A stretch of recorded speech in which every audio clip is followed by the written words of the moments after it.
seperti biasanya. Ibadah kita minggu ini masih secara daring atau online, namun tidak mengurangi rasa sukacita dan semangat kita untuk memuji dan membesarkan nama Tuhan. Baik teman-teman, untuk minggu ini kita beribadahnya masih secara online. Kakak harap teman-teman masih tetap semangat ya untuk memuji, tidak bosan untuk tetap beribadah. Baik teman-teman, untuk minggu ini pelayan firman kita adalah Kakak Eklesia Intitium. Sebelum kita memulai ibadah kita angkat pujian kita Mars Dete.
Baik teman-teman, untuk mulai ibadah kita ambil saat teduh dimulai.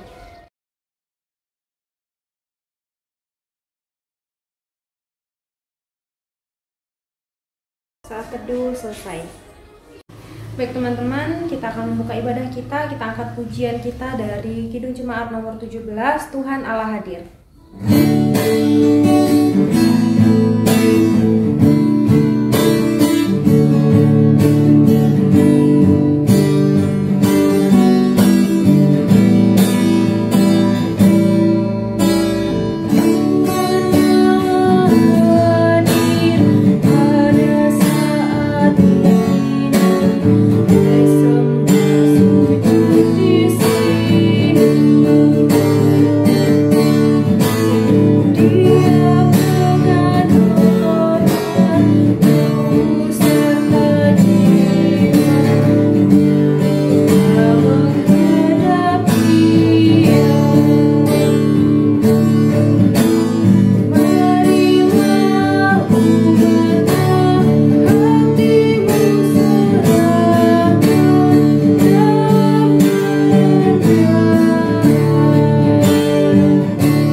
Kita ambil sikap berdoa, kita berdoa.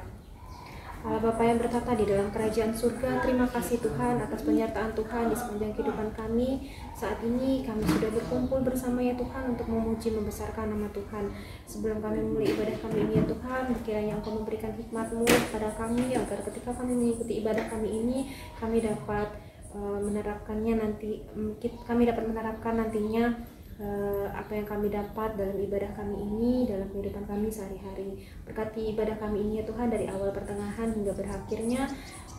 Kami menyerahkan ibadah kami ini ke dalam tangan kasih Tuhan. Terima kasih Tuhan, terima kasih. Ke dalam tangan kasih Tuhan kami menyerahkan segalanya. Dalam nama Tuhan Yesus kami berdoa dan mengucap syukur. Haleluya, amin.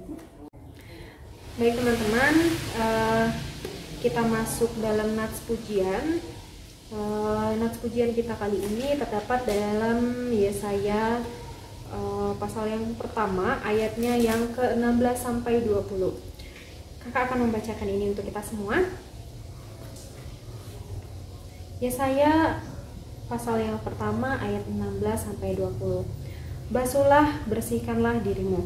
Jauhkanlah perbuatan-perbuatanmu yang jahat dari depan mataku. Berhentilah berbuat jahat.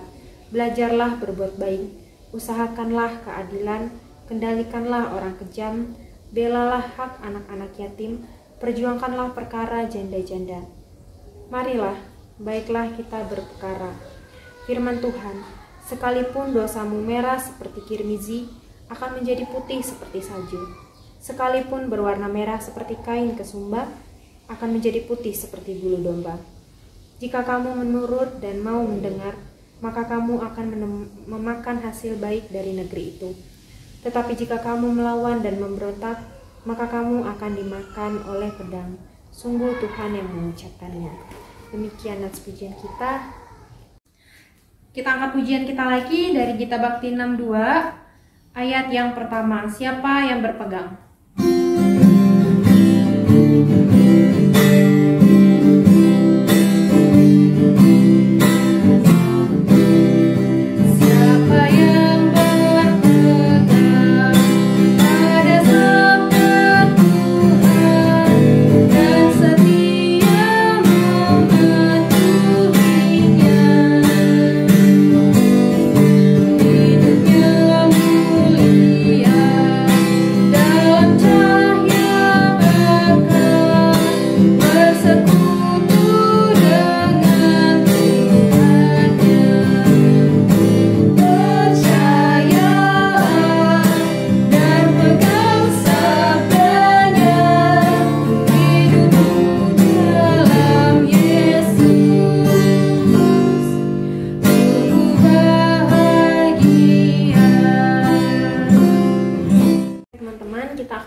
Firman Tuhan yang akan disampaikan oleh Kak Esi. Kepada Kak Esi, kita persilakan. Teman-teman, sebelum kita mendengarkan firman Tuhan, marilah kita satukan hati, marilah kita berdoa. Tuhan Allah Bapa kami yang berada dalam kerajaan surga, terima kasih Tuhan Engkau telah membangunkan kami dengan tubuh yang segar, dengan hati yang penuh sukacita, sehingga kami dapat berkumpul kembali untuk beribadah persekutuan teruna. Tuhan, pada pagi hari ini kami ingin mendengarkan sedikit dari firman-Mu Tuhan. Kiranya Engkau berkati kami supaya kami dapat melakukannya di kehidupan kami sehari-hari. Hanya doa dan permohonan kami, di dalam nama Tuhan Yesus kami sudah berdoa, amin. Teman-teman, KSI undang teman-teman untuk berdiri. Kita akan membaca firman Tuhan yang terambil dari Hosea pasalnya yang pertama, ayat 3-9. KSI akan membacakannya untuk kita semua. Hosea pasal 1 ayat 3-9 yang menyatakan, keluarga Hosea sebagai gambaran Israel yang tidak setia. Maka pergilah ia dan mengawini Gomer binti Diblaim, lalu mengandunglah perempuan itu dan melahirkan baginya seorang anak laki-laki. Kemudian berfirmanlah Tuhan kepada Hosea, berilah nama Yizreel kepada anak itu, sebab sedikit waktu lagi aku akan menghukum keluarga Yehu karena hutang dan Yizreel, dan aku akan mengakhiri pemerintahan kaum Israel. Maka pada waktu itu aku akan memerintahkan busur panah Israel di lembah Yizreel. Lalu perempuan itu mengandung lagi dan melahirkan seorang anak perempuan. Berfirmanlah Tuhan kepada Hosea, berilah nama Lo-ruhuma kepada anak itu, sebab aku tidak akan menyayangi lagi kaum Israel, dan sama sekali tidak akan mengampuni mereka. Sebab aku akan menyayangi kaum Yehuda dan menyelamatkan mereka demi Tuhan Allah mereka. Aku akan menyelamatkan mereka bukan dengan busur panah atau pedang, dengan alat perang atau dengan kuda dan orang-orang berkuda. Sesudah menyapi Lo-ruhuma, mengandunglah perempuan itu lagi dan melahirkan seorang anak laki-laki. Lalu berfirmanlah ia, berilah nama Lo-ami kepada anak itu, sebab kamu ini bukanlah umatku dan aku ini bukanlah Allahmu. Teman-teman dipersilakan duduk kembali. Teman-teman, pada minggu hari ini kita mau belajar dari Hosea. Nah, saya sih yakin teman-teman pasti udah sering dengar nama Hosea. Tapi apakah teman-teman tahu bahwa Hosea ini punya kehidupan pernikahan yang unik? Kenapa? Karena Tuhan memakai Hosea untuk menikahi seorang perempuan yang tidak setia untuk menjadi gambaran bahwa Allah itu marah terhadap bangsa Israel. Siapakah itu Hosea? Hosea adalah seorang nabi yang dipanggil untuk melayani Allah pada masa pemerintahan Raja Yerobeam di Israel. Nah, Selama pelayanan Hosea menjadi nabi ini, Israel memang sedang berada di puncak. Perekonomiannya sedang bagus, mereka sedang melakukan perluasan wilayah. Tetapi di puncak-puncaknya Israel, pada saat Israel ini menjadi jaya, mereka juga dipenuhi dengan kejahatan. Nah, kerajaan itu sangat tidak patuh oleh Allah. Mereka menyembah berhala, mereka menyembah ilah-ilah lain. Tidak hanya rakyatnya saja, rajanya juga, Raja Yerobeam ini juga melakukan hal yang sama. Kemakmuran inilah yang mengakibatkan turunnya nilai moral kerohanian sebagai umat Tuhan. Karena sudah merasa paling hebat, sudah merasa punya segalanya, bangsa Israel ini mulai lupa sama Tuhan, mulai tidak mau menjalankan perintah Tuhan, dan terjadilah berbagai kejahatan. Mencuri, berbohong, membunuh, dan menyembah ilah-ilah lain, menyembah berhala. Mereka membuat patung-patung dari emas untuk menyembah patung itu. Dalam keadaan itulah Tuhan mengutus hambanya Hosea untuk memperingatkan bangsa Israel agar berbalik kepada Tuhan, agar taat kembali kepada Tuhan dan menjalankan perintah Tuhan. Dengan cara Hosea harus menikahi perempuan yang tidak setia dengan dia. Pada tugas dan pelayanannya, Hosea ini memiliki kebiasaan melakukan tugasnya di tempat-tempat ramai seperti pasar sentral. Nah, di pasar sentral itu banyak sekali orang yang jualan sayuran, daging, ikan segar, roti, dan berbagai macam hal yang kita perlukan untuk kebutuhan sehari-hari kita. Nah, tetapi di ujung pasar itu terdapat perempuan-perempuan yang tidak benar. Di dalam perjalanan ke pasar, Hosea ini sering sekali melewati tempat-tempat perkumpulan perempuan-perempuan tersebut. Pada suatu hari, tertujulah mata Hosea ini kepada satu orang perempuan yang bernama Gomar.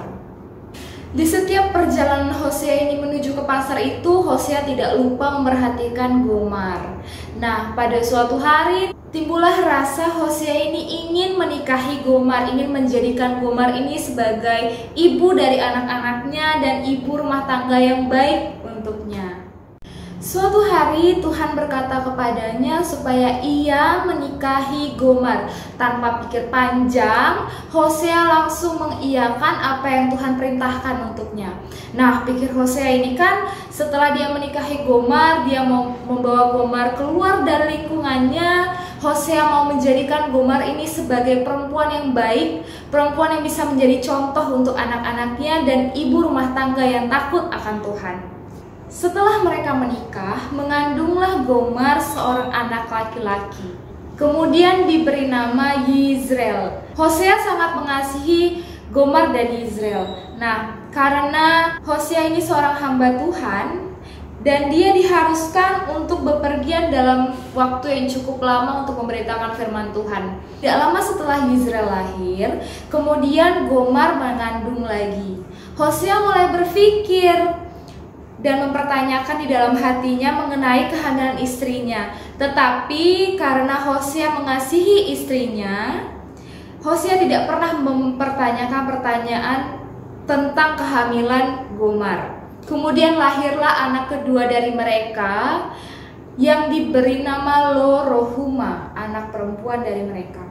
Hosea menerima putrinya Lo-Ruhuma ini seperti anak kandungnya sendiri. Walaupun dia ragu terhadap kehamilan istrinya, tetapi dia sangat mengasihi istrinya sehingga dia menerima putrinya itu dan dia memberikan kasih kepada putrinya itu seperti dia mengasihi anaknya Yizreel. Selang beberapa lama setelah Lo-Ruhuma lahir, maka Gomar mengandung lagi seorang anak laki-laki. Nah, pada kali ini Hosea yakin bahwa anak ketiganya itu bukanlah anak dia. Kemudian lahirlah seorang anak laki-laki dari Gomar yang diberi nama Lo-Ami. Hosea mendengar dari beberapa orang yang memberitahunya tentang ada beberapa pria yang sering menginap di rumah Gomar pada saat Hosea pergi untuk memberitakan firman Tuhan. Tidak hanya orang dari orang luar, tetapi Yizreel pun mengakuinya. Ada beberapa pria yang sangat sering nginap di rumah Gomar. Suatu hari pada saat Hosea ini pulang dari pemberitaan firman Tuhannya, pulang dari perjalanan yang sangat jauh, Hosea pulang ke rumah. Apa yang dia lihat? Dia lihat Yizreel sedang mengasuh dua adiknya, Lo-ruhuma dan Lo-ami.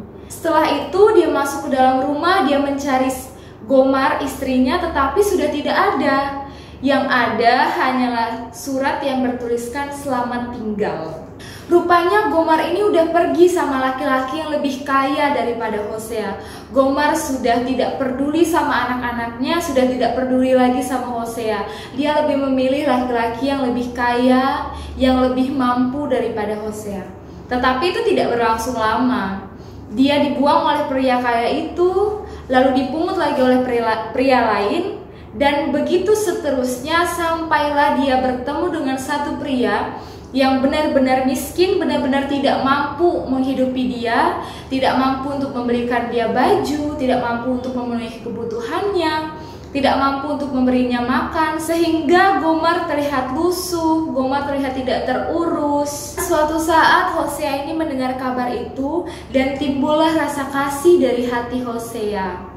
Dia diam-diam menemui pria itu dan memberinya uang supaya uang itu bisa digunakan untuk menghidupi Gomar.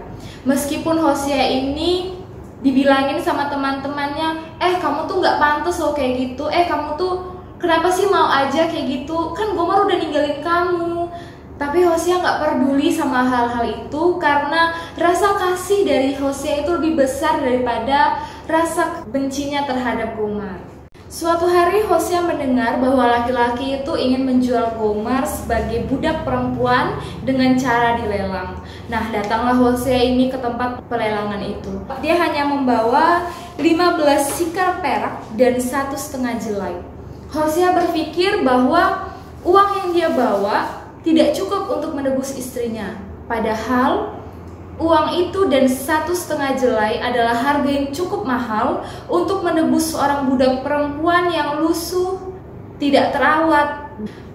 Pada akhirnya kembalilah Gomar menjadi istri dari Hosea, istri yang setia, istri yang takut akan Tuhan, istri yang baik untuk anak-anaknya. Bahkan Gomar itu tidak memiliki hasrat lagi untuk meninggalkan Hosea dan pergi bersama laki-laki lain. Kenapa? Karena kasih dari Hosea itu lebih besar daripada rasa bencinya terhadap Gomar. Hubungan pernikahan antara Hosea dan Gomar ini menggambarkan hubungan kasih antara Allah dan Israel. Pada waktu Israel tidak setia dengan Allah, pada waktu Israel menyembah berhala, menyembah ilah-ilah lain, tetapi Tuhan tetap mengasihi mereka. Nama dari anak-anak Hosea pun menjadi lambang kemarahan Tuhan kepada bangsa Israel. Yizreel, anak Hosea pertama. Artinya Tuhan akan menghukum bangsa Israel karena ketidaksetiaannya. Yang kedua, anak perempuan dari Hosea, Lo-ruhuma, yang artinya Tuhan tidak lagi mengasihi bangsa Israel dan tidak mau mengampuni mereka. Yang ketiga, Lo-ami, anak laki-laki dari Hosea, yang artinya Tuhan tidak lagi menjadikan bangsa Israel sebagai umat karena mereka tidak menjadikan Yesus sebagai Tuhannya. Tetapi teman-teman, kasih Tuhan melebihi dari amarahnya terhadap bangsa Israel. Meskipun bangsa Israel menyembah berhala, tetapi Tuhan tetap mengasihi mereka.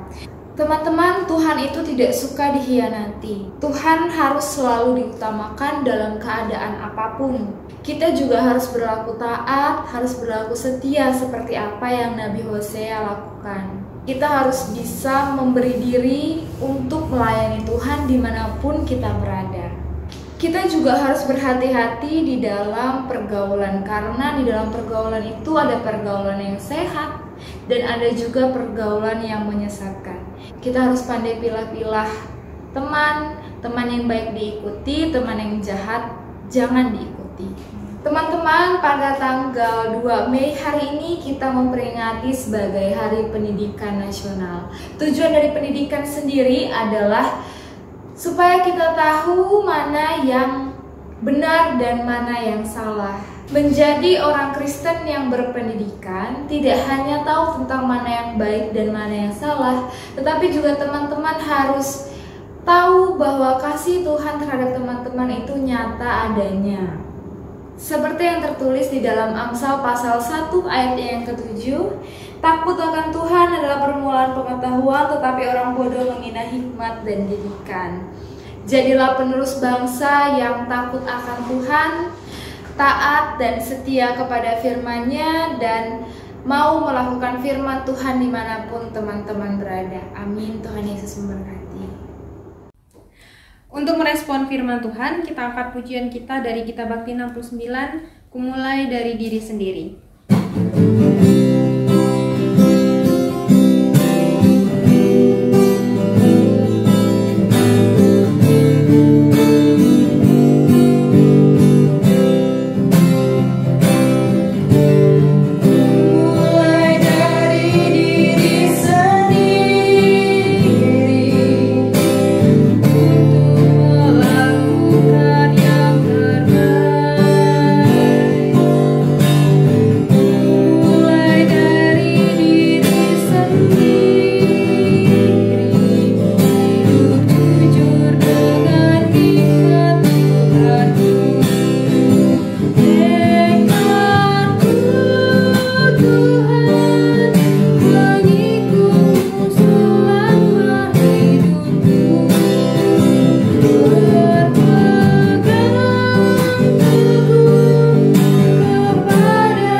yang akan dipimpin oleh Cesa untuk bangsa dan negara dan Gracia untuk gereja dan pelayanan, dan akan ditutup oleh KSI.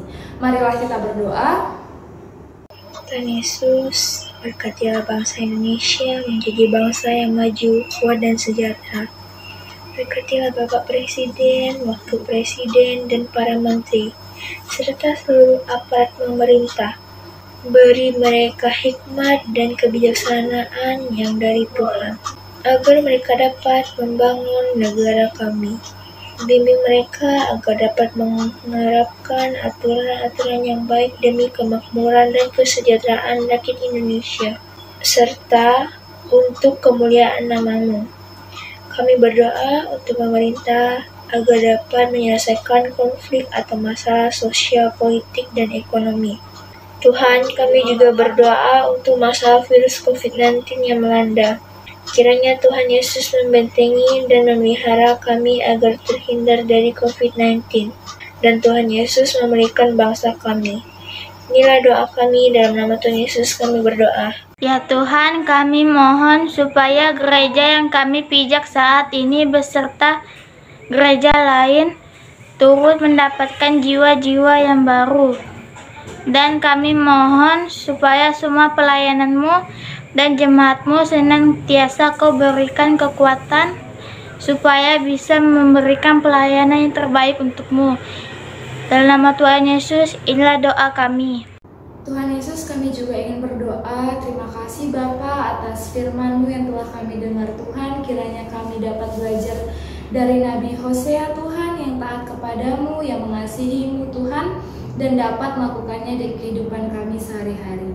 Bapa, kami juga ingin berdoa untuk persekutuan teruna, untuk adik-adik pelayan di dalam mereka sekolah, di dalam mereka bergaul. Tuhan, kiranya mereka dapat terus mengandalkan-Mu dimanapun mereka berada. Tutup bungkus mereka dengan kuasa Roh Kudus-Mu Tuhan, supaya apapun yang mereka lakukan hanya untuk menyenangkan nama-Mu. Tuhan, kami juga ingin berdoa untuk kakak-kakak layan yang sudah memberi diri untuk melayani-Mu Tuhan, supaya mereka juga Engkau curahkan kuasa Roh Kudus-Mu di setiap apapun yang mereka lakukan, supaya mereka dapat menyenangkan hati-Mu Tuhan. Hanya ini doa dan permohonan kami di dalam nama Tuhan Yesus yang telah mengajar kami berdoa.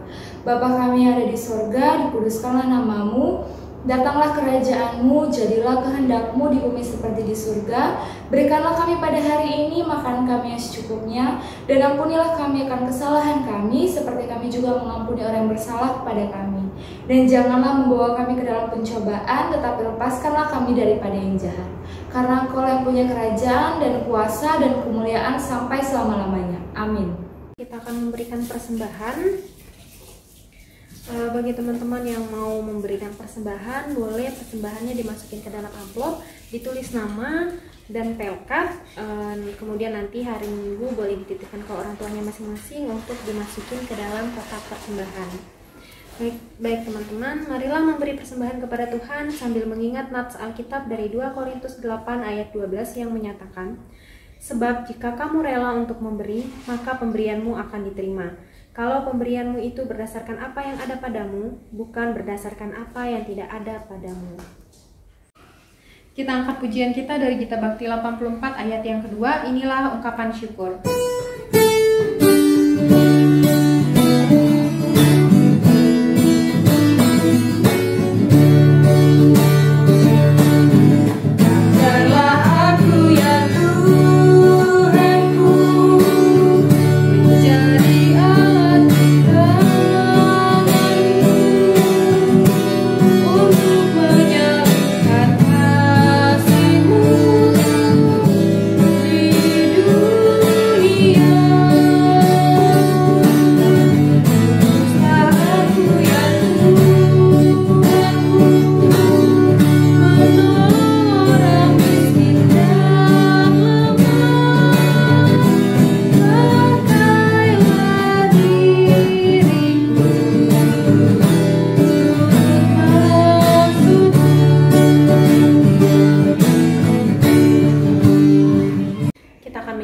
Persembahan kita, mari kita ambil sikap berdoa. Kita berdoa. Bapa yang bertata di dalam kerajaan surga, terima kasih ya Tuhan untuk penyertaan Tuhan sepanjang kehidupan kami saat ini ya Tuhan. Engkau masih mengizinkan kami untuk memuji memuliakan nama-Mu ya Bapa. Tuhan, kami telah memberikan persembahan, kiranya Engkau berkati tangan-tangan yang telah memberi. Engkau berkati persembahan kami ya Tuhan, agar persembahan kami ini dapat berguna bagi gereja. Berkati presbiter yang akan mengelola persembahan ini ya Tuhan, biarlah persembahan ini menjadi kemuliaan bagi nama Tuhan. Terima kasih Tuhan, terima kasih. Kami menyerahkan kehidupan kami ke dalam tangan kasih Tuhan. Di dalam nama Tuhan Yesus kami berdoa dan mengucap syukur. Haleluya, amin. Kita masuk dalam warta PT. Pertama-tama sebelumnya kakak ucapkan selamat hari Minggu kepada adik-adik semuanya. Terima kasih sudah mengikuti ibadah ini. Semoga tidak mengurangi rasa sukacita dan semangat adik-adik untuk tetap mengikuti ibadah ini meskipun secara online atau daring.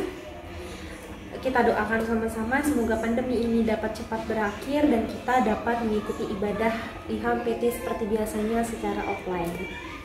Baik, untuk warta PT minggu ini, pertama-tama kakak ucapkan terima kasih kepada kakak Eklesia Nitipiu yang sudah menjadi pelayan firman kita minggu ini. Semoga apa yang kakak Eklesia sampaikan dapat menjadi pedoman dalam kehidupan adik-adik sehari-hari dan dapat diterapkan dalam menjalani kehidupan sehari-hari.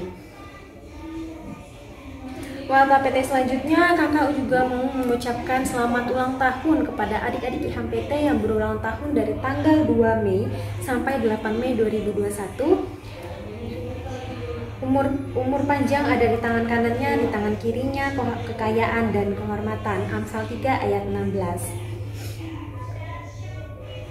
Selanjutnya, untuk IHAM PT minggu depan kita tetap melaksanakan ibadah IHAM PT ini secara online. Minggu depan ibadahnya di tanggal 8 Mei 2021 pada pukul 8.30. Adik-adik jangan lupa untuk mengikuti ibadahnya ya. Standby terus untuk nonton ibadah IHAM PT setiap hari Minggu. Selanjutnya untuk adik-adik klien PT yang belum mengisi biodata lewat Google Form bisa isi linknya ada di grup WhatsApp orang tua dan di grup WhatsApp adik-adik klien juga. Jadi kalau untuk adik-adik yang belum terdaftar boleh diisi biodatanya lewat Google Form tersebut.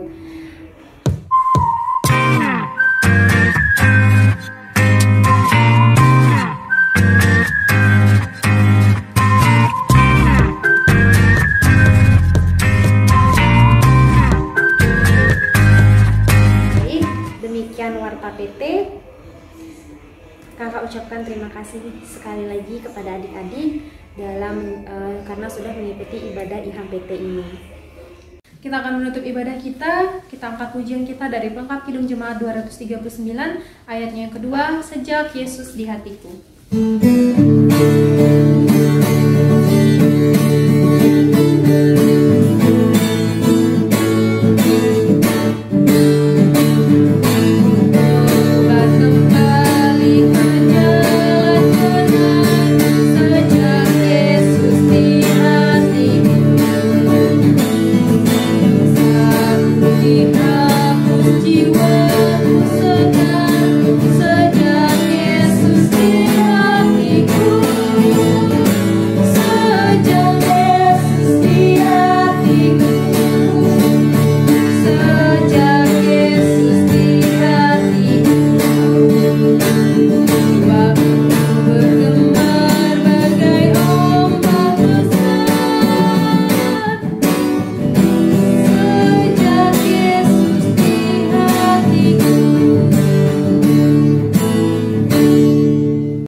Teman-teman, untuk menutup ibadah kita pada minggu hari ini, marilah kita berdoa.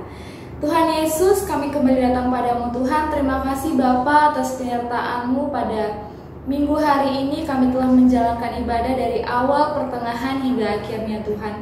Terima kasih Bapa, kami telah mendengar sedikit dari firman-Mu tentang Hosea Tuhan. Kiranya kami dapat menjadi seperti Hosea, kami dapat belajar seperti dia Tuhan, yang mengasihi Engkau, yang taat kepada Engkau, dan selalu mengikuti apa yang Engkau mau Tuhan.